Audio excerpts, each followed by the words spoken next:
ঘুম থেকে উঠলেই আল্লাহর নাম নেয় কিনা আমি জানি না ভাই, আমার নাম প্রথম নেয় না না, আমি সকালবেলা উঠে আল্লাহর নাম নিই। বাংলাদেশের 64 জেলা বিভিন্ন এমপি মন্ত্রীরা বিভিন্ন জায়গায় যে সম্মেলন করতেছে, বিভিন্ন ওখানে জায়গায় জনগণকে আশ্বাস দিচ্ছে বা এটা করবে ওইটা করবে, জেলাকে বিভাগ করবে, বিভাগকে উপজেলা করবে, আপনার হচ্ছে বিভিন্ন ইস্তেহার দিচ্ছে, ব্রিজ করবে, কালভার্ট করবে, ওইটা করবে, বিমানবন্দর করবে, সব কিছুকে এরকম মিথ্যাকে আশ্বাস দিচ্ছে বা কার্ড বা লোভনীয় অফার দিয়ে ভোট চাচ্ছে। সেখানে আমাদের পুরো বাংলাদেশের মধ্যে এখানে ঢাকা 8 আসন, এখানে কোনো লোভনীয় অফার নেই, এখানে শুধু বিনোদনের মাধ্যমে মানুষের কাছে ভোট চাওয়া হচ্ছে। এরকম মানে একে অপরকে মানে রিয়াকশনের মাধ্যমে, রোস্টিংয়ের মাধ্যমে তারা ভোট চাচ্ছে। আসলে এখানে ঢাকা 8-এর কোনো মানে ইস্তেহার নাই, শুধু একটা ইস্তেহার, মানে চাঁদাবাজ মুক্ত, দুর্নীতিমুক্ত একটা বাংলাদেশ, ইনসাফের একটা বাংলাদেশ করা, এটাই তাদের মূল লক্ষ্য। এরা কাউকে কোনো জনগণকে কোনো আশ্বাস দেয়নি, শুধু একটাই, চাঁদাবাজ মুক্ত বাংলাদেশ করবে। এরকম ঢাকা 8 আসনে আমাদেরকে চাঁদাবাজ থেকে মুক্ত করে দাও। কার কথা বলতেছো? নামটা পরিষ্কার বলো তো, কার কথা বলতেছো? 2 টাকার কমিশনার ছিলেন আপনি। টাকা ওই বেটা, কার কথা বলতেছিস তুই? শহরে সবাই জানে মির্জা আব্বাস চাঁদাবাজ।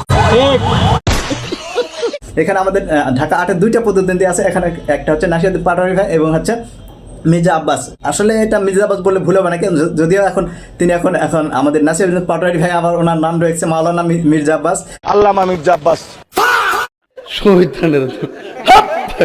আল্লামা মির্জা আব্বাস ঢাকা 8-এ চাঁদাবাজি করে, সন্ত্রাসী করে, দুর্নীতি করে এবং গণপূর্ত মন্ত্রণালয়ে টেন্ডারবাজি করে দুর্নীতির মামলা ওনার উঠে গেছে। উনি এখন বাংলাদেশের সবচেয়ে বড় আলেম আল্লামা মির্জা আব্বাস। কি বলবো, বাংলাদেশের 64 জেলা বিভিন্ন এমপি মন্ত্রীরা বিভিন্ন জনগণকে আশ্বাস দিচ্ছে, এটা দিচ্ছে, লোভ দেখাচ্ছে, কিন্তু এখানে তারা একে অপরকে স্ট্যাটাসের মাধ্যমে তারা মানে কি বল বিনোদন দিচ্ছে। ক্রিমিনাল মির্জা আব্বাস, মাদক সম্রাট যে বোরকা আব্বাস, কখনো চান্দাবাজ, কখনো মাওলানা মির্জা আব্বাস, কখনো আল্লামা মির্জা আব্বাস। মানে কি বলবো, প্রত্যেক ঘুম থেকে উঠলেই নাকি তার নাম নিয়ে আর কি মানে সকাল শুরু হয়, এই অবস্থা। ঘুম থেকে উঠে মানুষ নামাজ কালাম করে আল্লাহর নাম নেয়। একজন আছেন, উনি প্রথমে আমার নাম নেন। উনি সকালবেলা উঠে আল্লাহর নাম নিয়েই চাঁদাবাজি শুরু করে। মির্জা আব্বাস, মির্জা আব্বাস, মির্জা আব্বাস, মির্জা আব্বাস, মির্জা আব্বাস, মির্জা আব্বাস, মির্জা আব্বাস, মির্জা আব্বাস, আব্বাস সাহেব, মির্জা আব্বাস, মির্জা আব্বাস, মির্জা আব্বাস, একটা তসবিহ দিয়ে দিতে হবে। তার নাম জপ করে কি সওয়াব হবে নাকি গুনাহ হবে উল্টা? ঘুম থেকে উঠলেই আল্লাহর নাম নেয় কিনা আমি জানি না ভাই, আমার নাম প্রথম নেয় না না, আমি সকালবেলা উঠে আল্লাহর নাম নিই। বেশি বলে ফেলছি তো, আমি ওনাকে নিয়ে আর বলতে চাই না। আমার 100 কর্মী যে প্রচার করতো, তুমি একলা আমার 1000 কর্মী প্রচার করে দিবে। আল্লামা মির্জা আব্বাস ঢাকা 8-এ চাঁদাবাজি করে, সন্ত্রাসী করে, দুর্নীতি করে। আমি কি কাউকে গালি দিয়েছি, কাহার বিরুদ্ধে বলতেছি? এই ঢাকা শহরের কোনো ব্যক্তি বলতে পারবে না কোন স্বার্থের জন্য মির্জা আব্বাসকে একটা চা খাইতে খাওয়া যাবে না। रुको जरा सबर करो। মির্জা আব্বাস যে চাঁদাবাজি করে এটা মানুষ বলে না কেন? না আমরা বলি তো, শুধু চাঁদাবাজি করে না, কি করে? উনি আরো অনেক কিছু করে, যেমন চাঁদাবাজি করছে, ইভেন্ট রিক্সাওয়ালাদের কাছ থেকে উনি চাঁদাবাজি করছেন, এবং যারা ভিক্ষুক দিয়েও চাঁদাবাজি করছেন। মির্জা আব্বাস চাঁদাবাজ। আমি কিন্তু ফেরেশতা, আমি আগে বলি ফেরেশতা। 2 টাকার কমিশনার ছিলেন আপনি।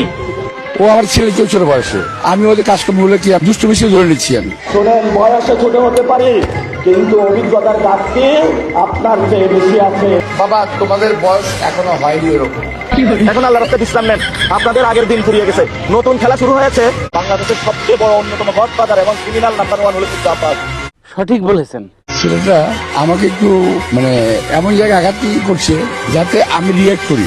বাংলাদেশের 1 নাম্বার ক্রিমিনাল মির্জা আব্বাস, সে যেইভাবে গতকাল আমাদের উপরে অ্যাটাক করেছে। হাতটা ভাঙে, এটা আমি সোশ্যাল মিডিয়ায় প্রথম দেখলামও প্রথম। ওদের মতো বহু ইলেকশন পার করে আমি আসছি। 8 আসনে আমাদেরকে চাঁদাবাজ থেকে মুক্ত করে দাও, আমিন। টেন্ডার সন্ত্রাস থেকে মুক্ত করে দাও। এমনকি পাটোয়ারি ভাই নিজের বিয়েতে নিজের যেমন নামসা, ঠিক এরকমটা নিজের নির্বাচনে নিজেই তিনি বক্স বাজে মির্জা আব্বাসের বাড়ির সামনে দিয়ে মানে কি বলবো মানে ভোট চাচ্ছে, এইরকম অবস্থা।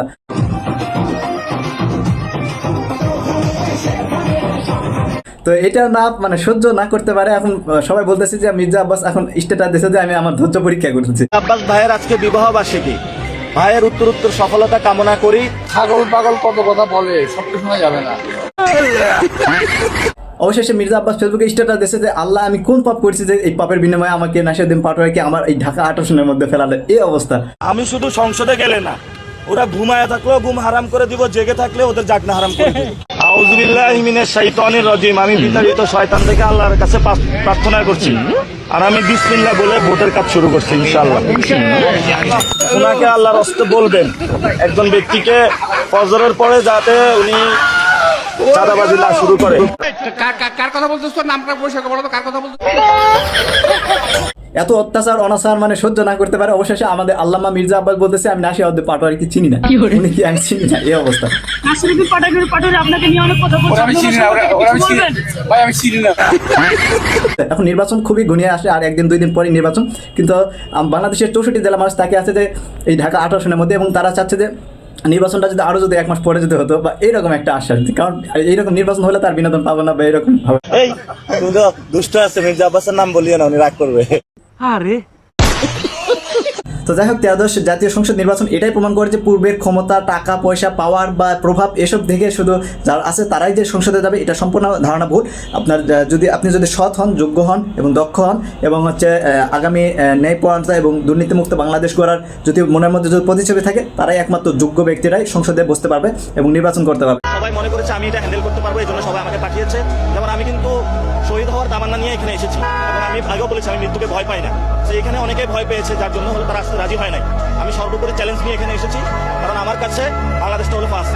যদি কখনো শহীদ হয়ে যায় বা মরে যায়, আপনাদের কাছে দাবি থাকবে আপনারা বাংলাদেশটাকে এগিয়ে নিয়ে যাবেন ইনশাল্লাহ। তো যাই হোক, দেখা হচ্ছে আগামী 12 ফেব্রুয়ারি সন্ত্রাস, দুর্নীতি, দখলদারি, চাঁদাবাজের বিরুদ্ধে একটা ইনসাফের বাংলাদেশের মাধ্যমে। সবাই ভালো থাকবেন, বাই বাই।